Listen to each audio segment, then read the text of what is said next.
Hello friend, welcome to my YouTube channel high target point. मैं माही सैनी। आज हम इस वीडियो में थोरासिंथेसिस पढ़ेंगे। थोरासिंथेसिस टॉपिक बहुत इंपॉर्टेंट है, जिसमें ज़्यादातर एग्जाम्स में जिससे क्वेश्चन देखने को मिलते हैं। इससे रिलेटेड जितने भी क्वेश्चंस होते हैं वो इस वीडियो में आपके क्लियर कर देंगे, और कैसे कहाँ से क्वेश्चंस बनते हैं ये भी हम आपको बताएंगे। बहुत इंपॉर्टेंट टॉपिक है, तो पूरी वीडियो देखना है, कहीं भी स्किप नहीं करना है। स्टार्ट करते हैं।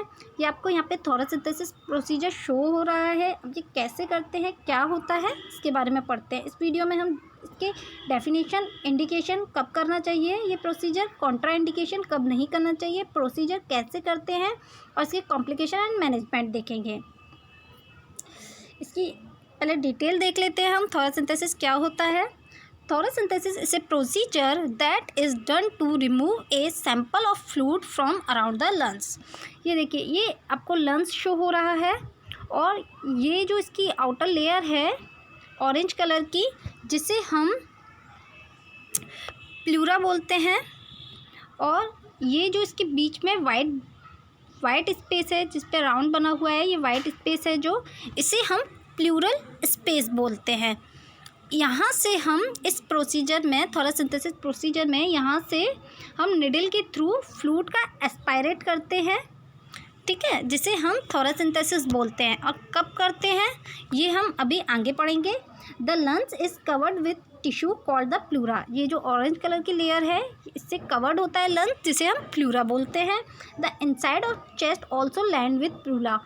ये आप देख रहे हैं, इनसाइड जो चेस्ट है, ये चेस्ट के इनसाइड भी प्लूरा लाइन है।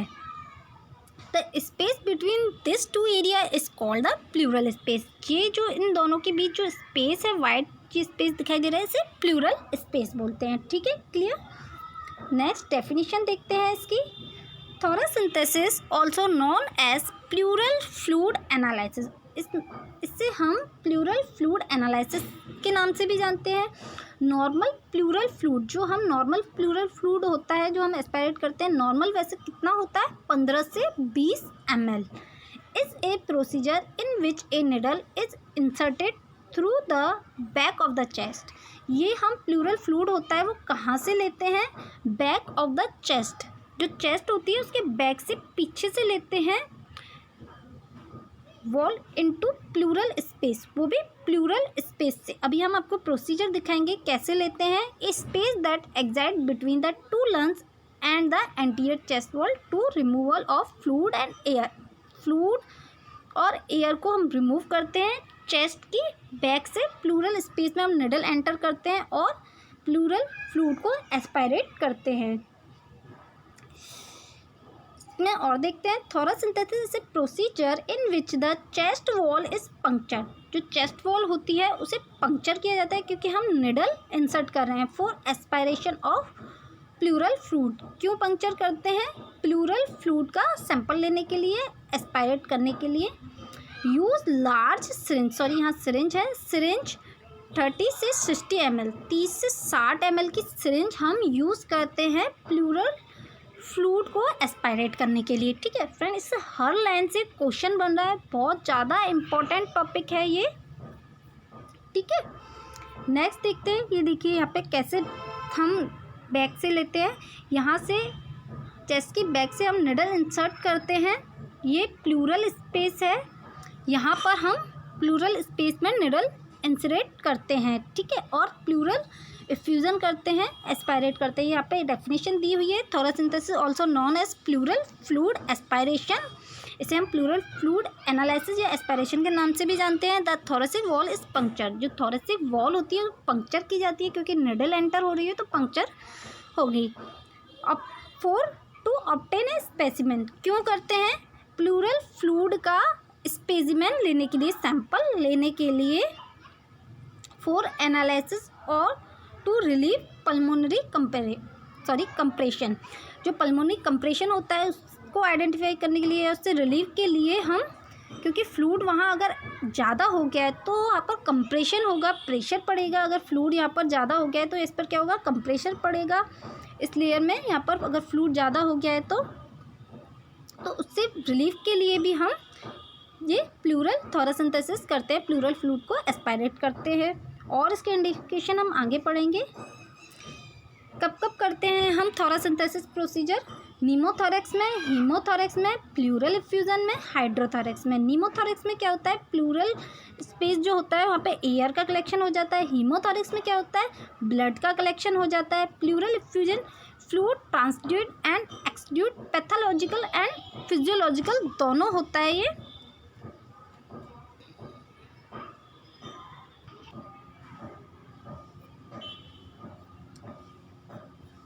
सॉरी,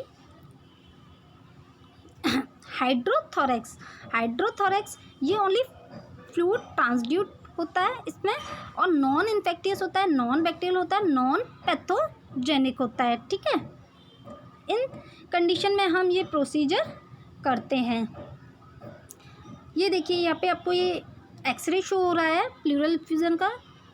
यहाँ पर फ्लूइड भरा हुआ है इसलिए ये इसमें वाइट हो रहा है। ठीक है, ये देखिए कॉन्ट्रा इंडिकेशन।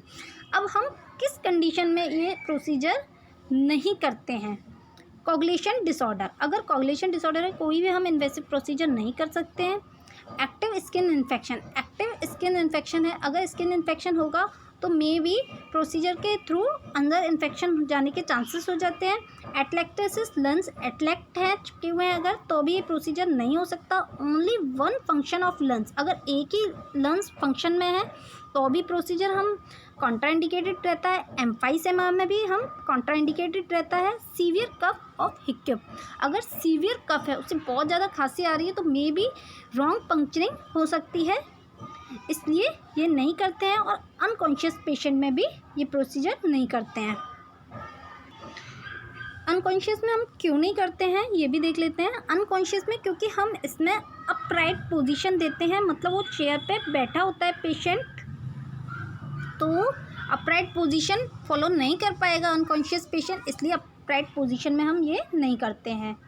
नेक्स्ट देखते हैं प्रोसीजर कैसे करते हैं। Before the procedure explain the purpose, risk, benefit and step of the procedure and obtain consent. सबसे पहले हम कोई भी इन्वेसिव प्रोसीजर करते हैं तो हम कंसेंट लेते हैं। ठीक है, diagnostic test such as x-ray, ultrasound to determine the affect lungs, कौन सा लंग्स अफेक्ट है ये देखने के लिए हम चेस्ट एक्सरे करेंगे और अल्ट्रासाउंड करेंगे। Check the platelet count and to presence of coagulopathy, क्योंकि हम कोगुलेशन डिसऑर्डर में ये प्रोसीजर नहीं करते इसलिए कोगुलोपैथी भी देखेंगे टू प्रिवेंट कॉम्प्लिकेशंस, ताकि कॉम्प्लिकेशन से हम प्रिवेंट कर सकें such as bleeding during the procedure. क्यों नहीं करते हैं हम कोगुलेशन डिसऑर्डर में? क्योंकि ब्लीडिंग होने के, क्योंकि इन्वेसिव प्रोसीजर है और ब्लीडिंग होने के चांसेस हो सकते हैं ड्यूरिंग द प्रोसीजर। ठीक है, नेक्स्ट देखते हैं प्रिपेयर इक्विपमेंट। अब हम क्या क्या इक्विपमेंट प्रिपेयर करेंगे? ड्रेसिंग सेट प्रिपेयर करते हैं। एब्राम्स निडल, इसके लिए हम कौन सी निडल यूज़ करते हैं? एब्राम निडल यूज़ करते हैं, इम्पॉर्टेंट है। और वो कितने गेज की होती है? 18 से 23 गेज की होती है। फ्रेंड्स, इसमें बहुत क्वेश्चंस बन रहे हैं, हर ज़्यादातर लाइन से क्वेश्चंस बन रहे हैं। और यूज़ करते हैं कनेक्टिंग ट्यूब और सिरिंज। सिरिंज कौन सी करते हैं? लार्ज सिरिंज करते हैं यूज़, 35 से 60 ml की सिरिंज यूज़ करते हैं। स्टेराइल ग्लव्स, मास्क और एंटीसेप्टिक सॉल्यूशन। एंटीसेप्टिक सॉल्यूशन कौन सा होता है? टिंक्चर बेंजोइन, टिंक्चर बेंजोइन हम यूज़ करते हैं। ठीक है, ये भी इम्पोर्टेंट है। Antiseptic solution tincture benzoin use करते हैं। सिरिंज कौन सी करते हैं? लार्ज सिरिंज 35 से 60 ml की, और एब्राम निडल यूज़ करते हैं जो कि 18 से 23 गेज की होती है। ठीक है, यूट्राइन बोतल, 2 यूट्राइन बोतल यूज़ करते हैं। 3 वे स्टॉपकॉक, ये आपको दिखाई दे रहा है, 3 वे स्टॉपकॉक यूज़ करते हैं। 3 वे होते हैं जिसमें लोकल एनेस्थेटिक, कौन सा एनेस्थेटिक यूज़ करते हैं? Local anaesthetic, example lidocaine use करते हैं एनेस्थेसिया के लिए, उस पार्ट को सुन करने के लिए। ठीक है, 1 से 2 लार्ज कंटेनर। अब बिफोर द प्रोसीजर हम क्या करेंगे? ये देखिए पोजीशन कौन सी देंगे हम? अपराइट पोजीशन देंगे, या शो हो रही है अपराइट पोजीशन, इसीलिए अनकॉन्शियस पेशेंट में ये प्रोसीजर नहीं करते हैं। सीटेड ऑन एज, सिट है ये on the bed and leaning forward, on the bed leaning forward, ये प्रोसीजर में हम ये पोजीशन यूज़ करते हैं with their arms resting on the bed side table. और आर्म्स कैसे होते हैं, रेस्टिंग बेड साइड टेबल, या ये पोजीशन हम यूज़ कर सकते हैं। If patient unable to sit up, अगर पेशेंट अनेबल टू सिटअप है, बैठ नहीं सकता, तो लेटरल रिकम्बेंट और सुपाइन पोजीशन में भी यूज़, तब हम ये पोजीशन यूज़ करते हैं। अगर वो upright seated on bed of the bed leaning forward, अगर ये वाली पोजीशन अपराइट पोजीशन वो नहीं कर पा रहा है, बैठ नहीं पा रहा है, तो हम उसे लेटरल रिकम्बेंट या सुपाइन पोजीशन देंगे। ठीक है, ये देख लीजिए, ये इक्विपमेंट है जो हम यूज़ करते हैं, ग्लव, सिरिंज। ठीक है, ये सारे आप देख सकते हैं, देख लीजिए कैसे प्रोसीजर, ये प्रोसीजर का इमेज है। हम जो चेस्ट के बैक से हमने बताया था, हम निडल इंसर्ट करते हैं और एस्पायरेट करते हैं। ये देखिए, ये आपका प्लूरल स्पेस है, यहाँ से हम फ्लूइड एस्पायरेट करते हैं, fluid on left lungs, but on pushes on left lungs से पुश किया जा रहा है इसमें। Patient sitting upright position and leaning on table, table पे लीनिंग है एंड अपराइट पोजीशन में पेशेंट बैठा है। ठीक है, plural space filled with access fluid, यहाँ पर अगर एक्सेस फ्लूइड भर जाता है तो उसको हम एस्पायरेट करते हैं, वो इसमें कलेक्ट हो रहा है, फ्लूइड कलेक्ट इन बैग और सिरिंज। ठीक है, फ्लूइड क्या हो रहा है, बैग में कलेक्ट हो रहा है। ठीक है, ये आपको इमेज देखकर भी बोल सकते हैं ये कौन सा प्रोसीजर हो रहा है, तो थोरेसिंथेसिस हो रहा है। ठीक है, ये देखिए, इसमें भी ये दिया है, ये देखिए कहाँ पर हम इंसरेशन साइड क्या होती है, निडल इंसरेशन की साइड क्या होती है। The needle insertion side should be 1 to 2 intercostal space, 1 to 2 intercostal space पर हम क्या करते हैं, निडल इंसरेशन करते हैं। Space below the height of effusion, जो 1 to 2 इंटरकोस्टल होती है उसके बेलो ही करते हैं। जो 1 to 2 इंटरकोस्टल स्पेस है, ये दिखाई दे रहा है आपको, इसके बेलो से हम निडल इंसरेट करते हैं और 5 to 10 centimetre lateral of the spine, spine के lateral side 5 to 10 centimetre laterally और 1 से 2 इंटरकोस्टल स्पेस के बेलो हम निडल इंसरेट करते हैं। ठीक है, और ये आपको 9 रिप के बाद क्या होता है, एब्डोमिनल स्टार्ट हो जाता है, एब्डोमेन।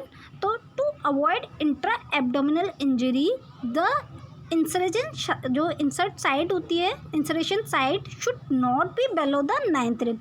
तो हमें ये याद रखना है, 9th रिप से बेलो नहीं होनी चाहिए इंसरेशन साइड। अगर बेलो होगी तो क्या होगा, एब्डोमिनल इंजरी होने के चांसेस होंगे। ठीक है, ये भी से कौन सी पोजीशन है, अपराइट पोजीशन है, सिटेड पोजीशन।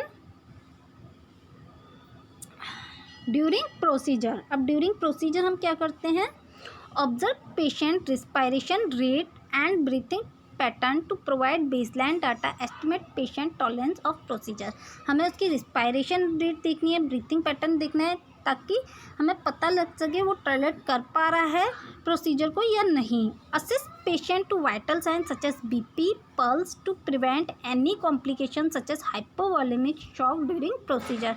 हमें बीपी चेक करते रहना है और वाइटल साइन, क्योंकि इसमें हाइपोवॉलेमिक शॉक के चांसेस रहते हैं प्रोसीजर में। Observe patient level of consciousness and give emotional support to reduce anxiety, उसके कॉन्शियस लेवल को भी असेस करते रहना है। एंजाइटी को रिड्यूस करने के लिए monitor saturation to prevent hypoxia, hypoxia को प्रिवेंट करने के लिए हमें मॉनिटर सैचुरेशन को मॉनिटर करते रहना है, O2 लेवल कम ना हो।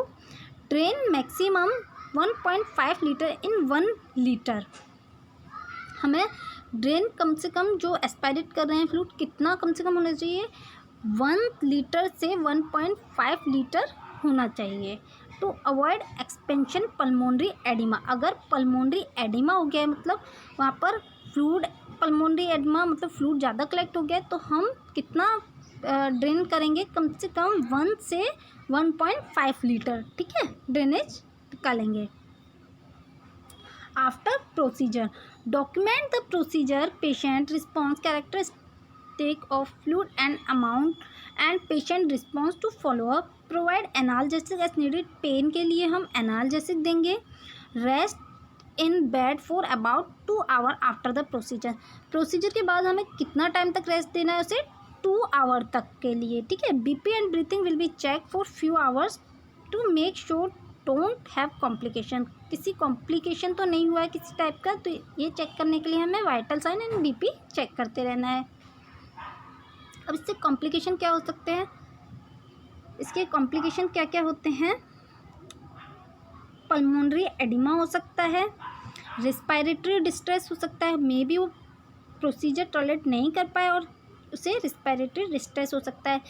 Air embolism, may be procedure के दौरान एयर एंटर कर सकती है अंदर और एयर एम्बोलिज्म हो सकता है। ब्लीडिंग हो सकती है अगर उसे कोगुलेशन डिसऑर्डर है तो, इन्फेक्शन हो सकता है अगर उसे एक्टिव स्किन इन्फेक्शन है तो वहाँ पर इन्फेक्शन के भी चांसेस हो सकते हैं। डिस्पीनिया एंड कफ, ये सारे कॉम्प्लिकेशंस हो सकते हैं। ये इम्पॉर्टेंट पॉइंट्स है related. Atropine should be on hand in case of profound response and oxygen should administrate through the procedure, हमें एट्रोपिन हमें अवेलेबल रखनी है। ये थोड़ा रॉन्ग हो गया है पॉइंट, हमें वहाँ पर एट्रोपिन अवेलेबल रखनी है और ऑक्सीजन जो होती है वो भी प्रिपेयर करके रखनी है। Don't remove more than 1000 ml मतलब 1 litre of fluid from the pleural cavity with in first 30 minute, 30 minute के विद इन मतलब 30 मिनट के अंदर अंदर हमें 1 लीटर से ज़्यादा फ्लूइड नहीं एस्पायरेट करना है, ठीक है। आधे घंटे के अंदर अंदर हमें अगर 1 लीटर फ्लूइड अगर हम एस्पायरेट करते हैं तो कॉम्प्लिकेशंस हो सकते हैं, तो 1 लीटर से ज़्यादा फ्लूइड आधे घंटे में एस्पायरेट नहीं करना है। Use anticoagulation for prevent clotting on side during procedure, sodium citrate, हम एंटीकोगुलेंट यूज़ करते हैं ड्यूरिंग द प्रोसीजर ताकि हम वहाँ पर जो क्लॉटिंग हो रही है उससे प्रिवेंट कर सके। कौन सी एंटीकोगुलेंट यूज़ करते हैं, सोडियम सिट्रेट, ठीक है।